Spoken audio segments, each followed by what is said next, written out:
Voilà, bonjour à tous, on s'est déjà salué tout à l'heure. En tout cas, les salutations de l'église de Nancy, qui se retrouve dans les mêmes locaux ce matin, avec un temps à peu près identique à celui qui est ici. Donc on est dans la même région. Alors en fait, ce matin, je voudrais aborder un verset tout particulier qui est dans Matthieu 22, 37. Mais avant de vous dire quel est ce verset, certains savent peut-être déjà, parce que vous connaissez bien la Bible, c'est merci pour ce qu'on a déjà vécu ensemble ce matin, pour ces chants, pour cette maîtrise technologique de très haut niveau, d'être capable comme ça de faire passer des chants, et tout en introduisant ce qui est tellement important, c'est l'œuvre de Dieu pour nos vies. Et ce matin, à travers ce texte de Jean 3, Raphaël nous a rappelé un peu le cœur de Dieu. Le cœur de Dieu, c'est je veux proposer à l'homme une solution de réconciliation. Je veux donner mon fils pour qu'il puisse être sauvé, pour qu'il puisse être libéré de son péché. Mais ça, on le voit déjà dans l'Ancien Testament. Et il y a ce texte messianique, là, dans Ésaïe 1, qui dit à un moment donné, et c'est extraordinaire, quoi, parce que dans ce texte-là, je ne vais pas tout lire, je prends juste quelques extraits. Dans Ésaïe 1, il est dit, à un moment donné, il parle des hommes et du peuple de Dieu, il dit, ils ont abandonné l'Éternel, ils ont méprisé le Saint d'Israël, ils ont fait volte-face. Et un peu plus loin, il dit, vos mains sont pleines de sang, lavez-vous, purifiez-vous. Et après, un peu plus tard, Dieu dit, venez, discutons. Même si vos péchés sont couleur cramoisie, ils deviendront blancs comme la neige. Même s'ils sont rouges comme la pourpre, ils deviendront clairs comme la laine.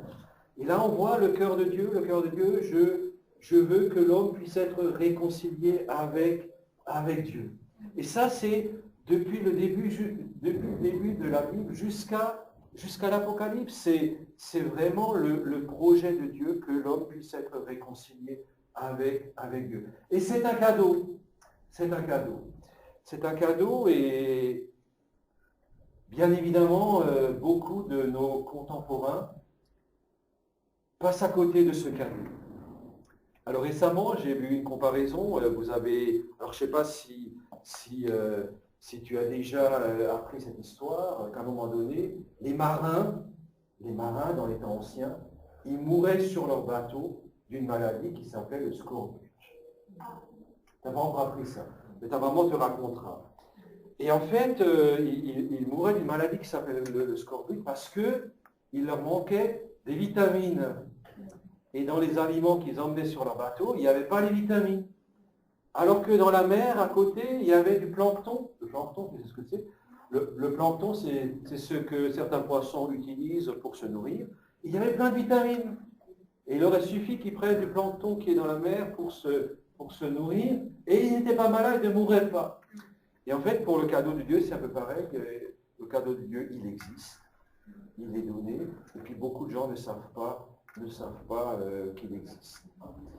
Et donc, je crois que tout ce qu'on a vu ce matin, jusque-là, c'est vraiment Dieu aime l'humanité, Dieu est venu à l'homme, il y a la grâce de Dieu et que nous pouvons saisir. Et ça, c'est très important. Et la question qui se pose, et on l'a déjà posée ce matin, comment te dire merci?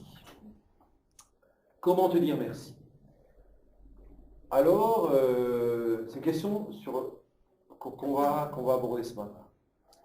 En gros, autrement dit, qu'est-ce que Dieu attend en retour? Est-ce que Dieu attend quelque chose en retour? Eh bien, la réponse est oui. La réponse est oui. Alors, qu'est-ce que Dieu attend en retour? Qu'est-ce que je dois faire en retour? Qu'est-ce que je dois faire en retour pour dire merci à Dieu? Alors, ce coup-ci, je pose la question aux adultes. Qu'est-ce que je dois faire, ou qu'est-ce que Jésus attend de moi, qu'est-ce que Dieu attend de moi? Tout à l'heure, on posera la question. On posera la question aussi. Mais déjà aux adultes, avant d'interroger. Comment? Être à son écoute. Quoi d'autre? Qu'on l'adore.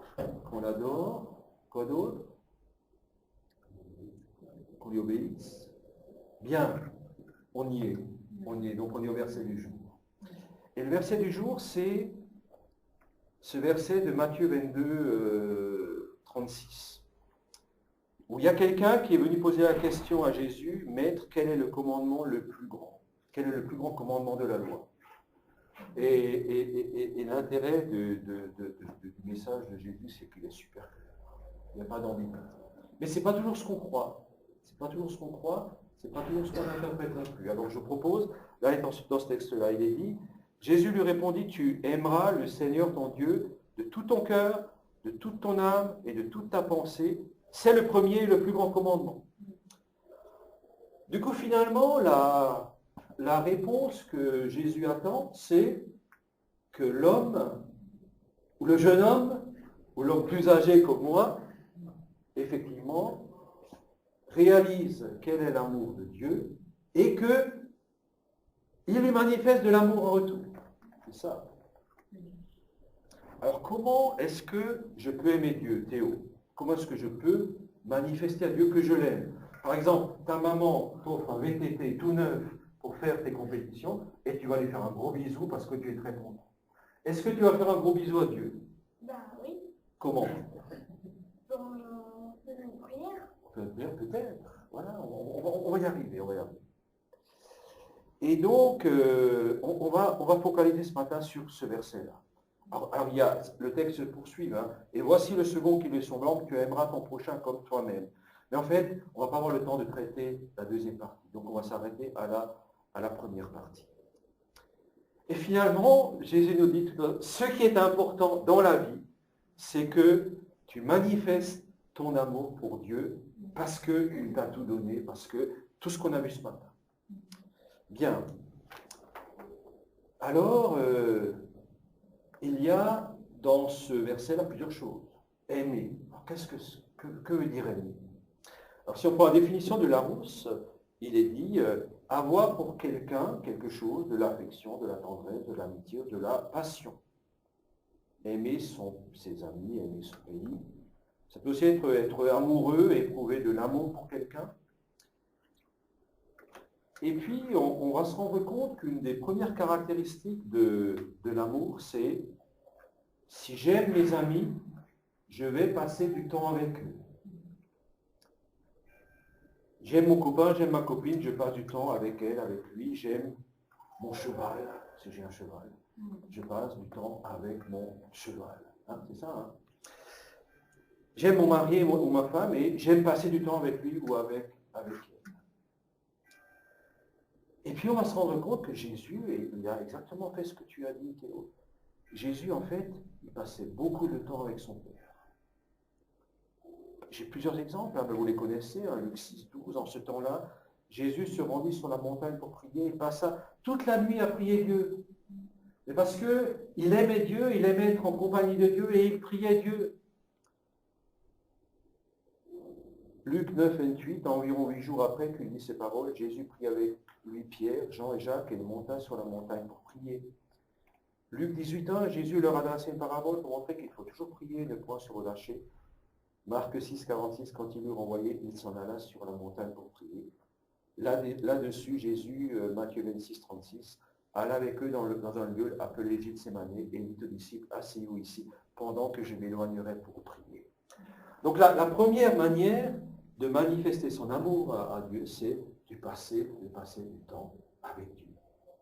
Et de discuter avec Dieu. Dans Isaïe, ce texte que j'ai dit tout à l'heure, Dieu disait au peuple d'Israël, venez et discutons. Dieu veut qu'on fasse du temps pour échanger avec lui.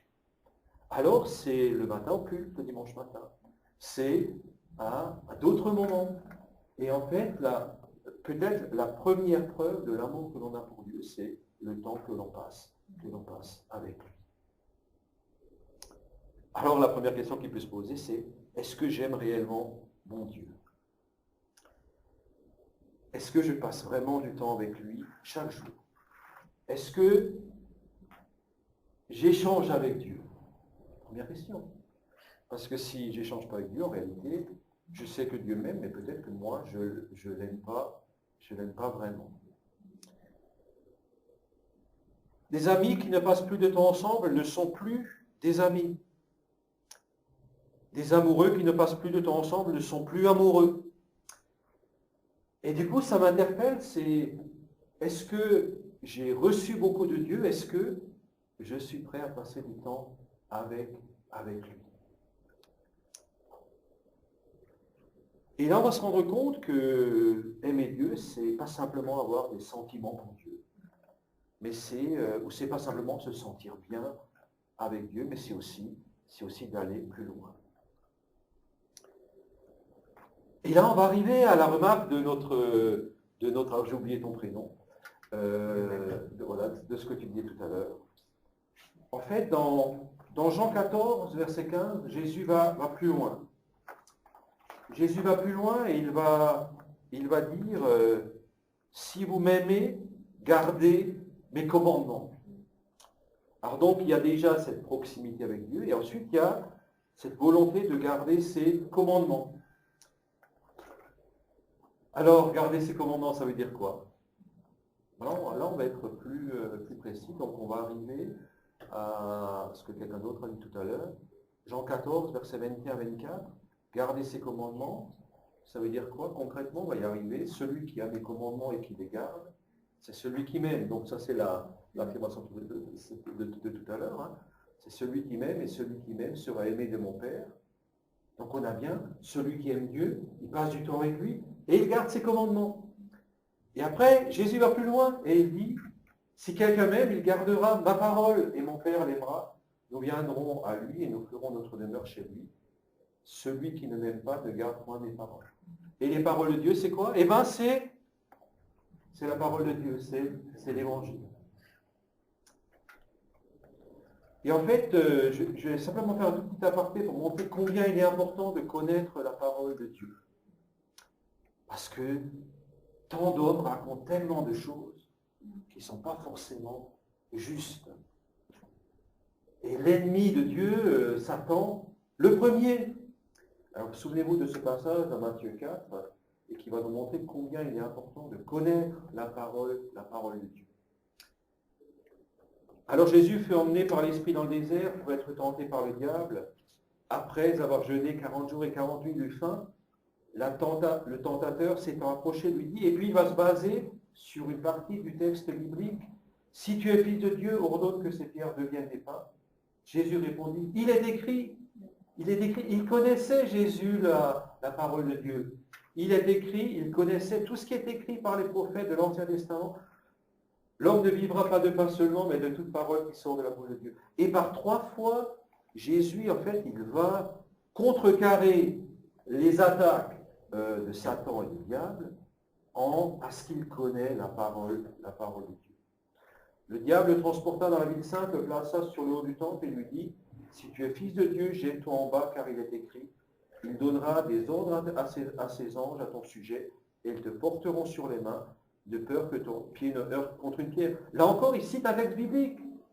Et puis Jésus lui dit, il est aussi écrit, tu ne tenteras point le Seigneur ton Dieu.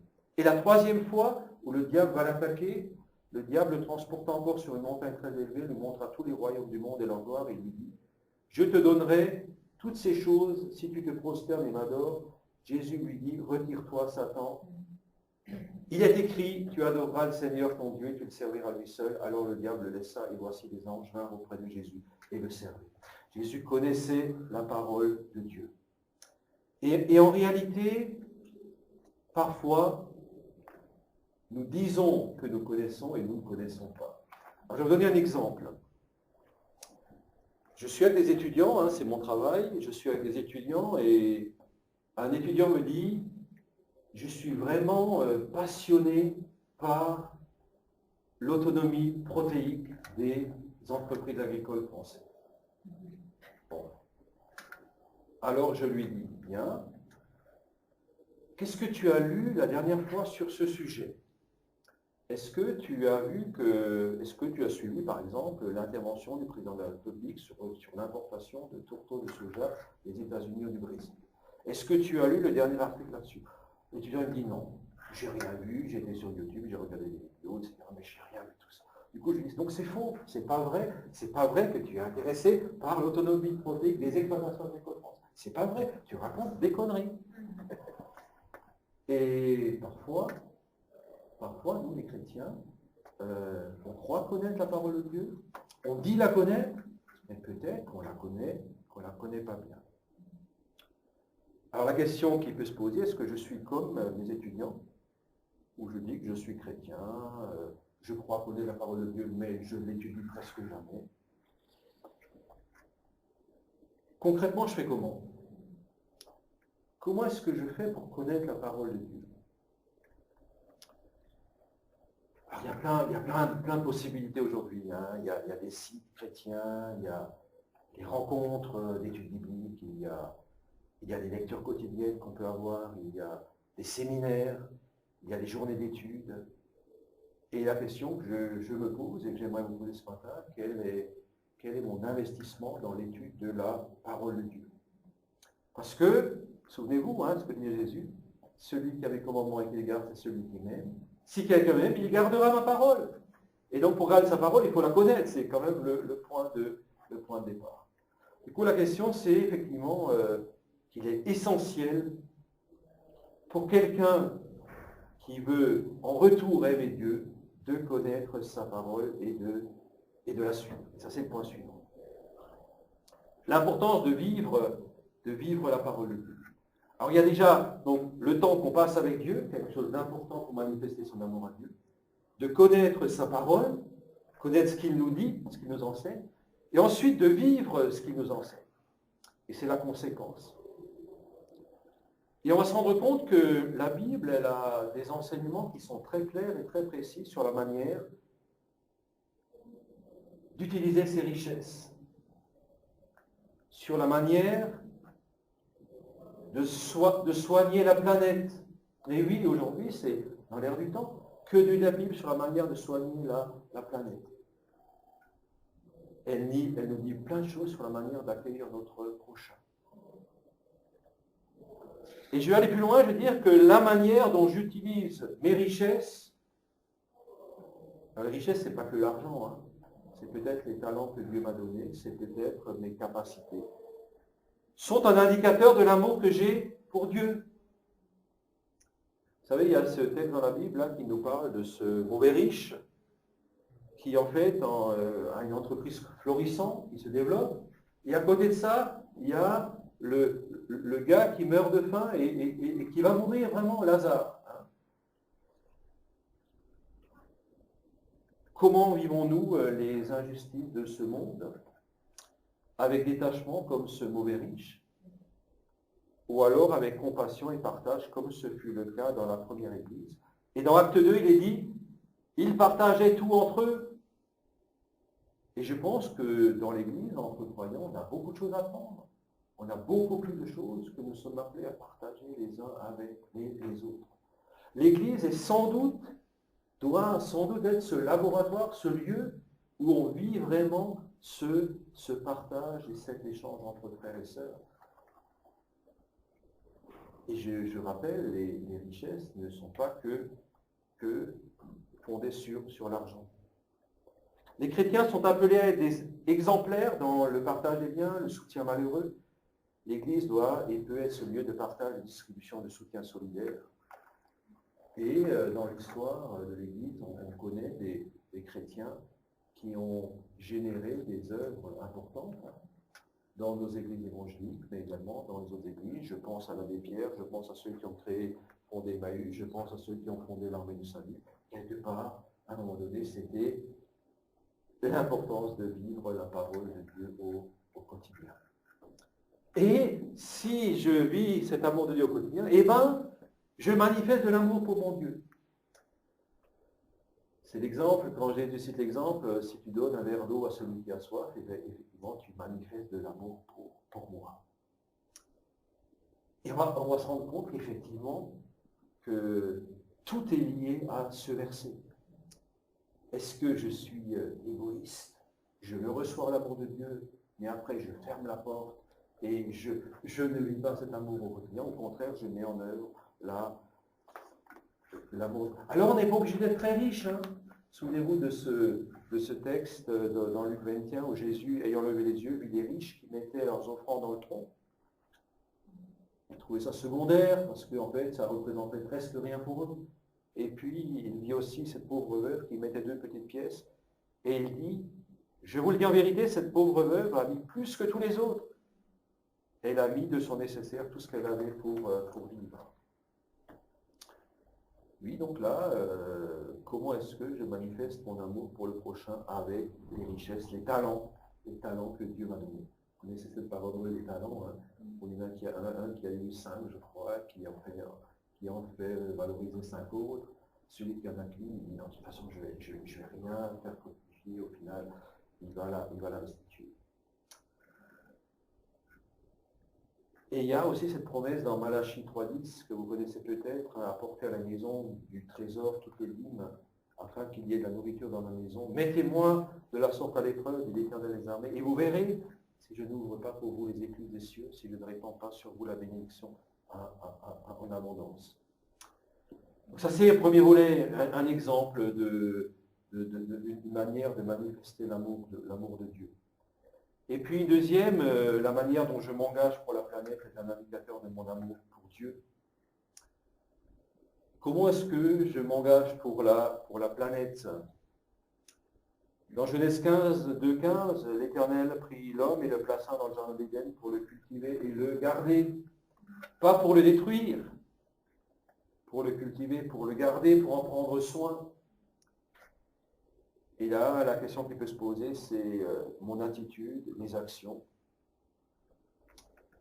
Hier matin, j'étais dans une restitution de ce qu'on appelle 48 heures pour innover. Et en fait, c'est plein d'étudiants de toutes sortes d'origines qui se retrouvent dans un lieu, et il y a une entreprise qui propose un sujet. Et là, l'entreprise, c'était l'entreprise qui s'appelle Noréma, que vous connaissez sans doute ou pas.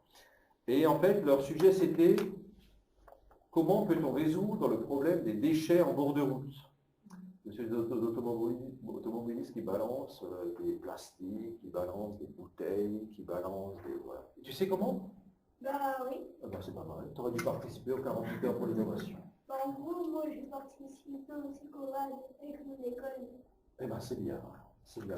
Et comme ça, les jeunes vont être formés, ils ne font plus les mêmes bêtises que les autres. Parce que j'avais vu hier quelqu'un au marché de Noël, il avait fumé une cigarette, il l'a jetée par terre. Ah ben, c'est pas terrible, hein, voilà. Et ben, je suis dit dans ma tête, ça le pourrait. Ça t'a dit ça. Mais la vérité sort de la bouche des enfants. Voilà, tout à fait. Et du coup, la première photo qu'on voyait, c'est effectivement une bordure de bois rapide, là, avec plein de plastique partout. Et donc, les étudiants, ils ont imaginé toutes sortes de solutions. C'était du style, on fait passer d'abord un drone avec des capteurs pour voir où il y a des déchets, et ensuite une machine derrière qui va les ramasser. Voilà. D'autres ont même imaginé qu'il faudrait mettre des filets à certains endroits pour que là, les gens puissent jeter leurs trucs et qu'ils les balancent pas partout. Voilà. Donc, comme les adultes, ceux qui conduisent, c'est tous les adultes en France. Hein. Comme les adultes sont des cochons, quelque part, au moins, pour leur donner un endroit, voilà. Donc on en est là. Mais aujourd'hui, on en est là. Et est-ce que les chrétiens, est-ce qu'on a des attitudes qui sont plus responsables? C'est la question qu'on peut se poser. Mon attitude, mes actions, la gestion de mes ressources sont-ils de nature à manifester mon amour pour Dieu? Suis-je parcimonieux dans mes usages des ressources non renouvelables? Vous savez, il faut regarder à soi-même. Hein. Quelque part, on voit une réunion. À Nancy, hein, on voit une réunion. On est à plusieurs, on prend chacun sa voiture pour aller à la même réunion, alors que ça nous prendrait 5 minutes de plus, on ferait une seule voiture et ça réduirait déjà les... Et on a beaucoup de choses à modifier. Qu'est-ce que je jette dans mes... Et c'est les enfants qui vont nous bousculer parce qu'ils sont plus sensibles aux problématiques de changement climatique que les adultes qui sont sur des rails là depuis des années. Suis-je parcimonieux dans mes usages des ressources non renouvelables? Ou est-ce que je me dis c'est la question des autres? Et ça concerne mes questions du quotidien. Et là aussi, si je suis respectueux de la planète, si je suis là pour la garder, pour la préserver, pour la cultiver dans un intérêt d'éco-responsabilité, eh bien, je manifeste mon amour pour Dieu. Et puis on va au-delà, bien sûr, hein, mais ça c'est, on va pas l'aborder aujourd'hui, la manière dont je m'occupe de mon prochain, qui est aussi un indicateur de l'amour que j'ai pour Dieu. Et donc là, on va se rendre compte que le chrétien, on ne lui demande pas d'être un Superman. On lui demande, Jésus lui demande, de passer du temps avec lui, de bien connaître sa parole et de la vivre. Et c'est tout. Et c'est tout. Et du coup, si je vis sa parole, si je suis conscient de ce qu'on a vu en début de culte, de cet amour de Dieu qui m'a touché, qui m'a visité, et bien quelque part, ma vie, mon comportement vont être à la gloire de Dieu. Alors, je ne dis pas que c'est facile, hein. Je ne dis pas que c'est facile. Mais nous avons lu il y a 15 jours, je crois, ou 3 semaines, je ne sais plus très bien, le dimanche de l'église persécutée. Vous avez peut-être aussi eu ça ici à Épinal. Puis j'ai été frappé combien, dans différentes régions du monde où l'église est persécutée, que des femmes et des hommes, leur ambition était de plaire à Dieu, quelles que soient les circonstances. Et il y avait ce pasteur chinois, là, il y avait ce témoignage de cette vidéo de ce jeune Iranien, qui effectivement, on voyait qu'ils ont été tellement touchés par l'amour de Dieu, que ce qui comptait pour eux, c'était d'aimer en retour leur Dieu de tout leur cœur, de toute leur force, de toute leur pensée. Et ils le vivaient. Et ils étaient même prêts à mourir parce que ils avaient découvert ce trésor et ils ne voulaient pas le lâcher. Et donc, pour conclure, ce qui compte vraiment.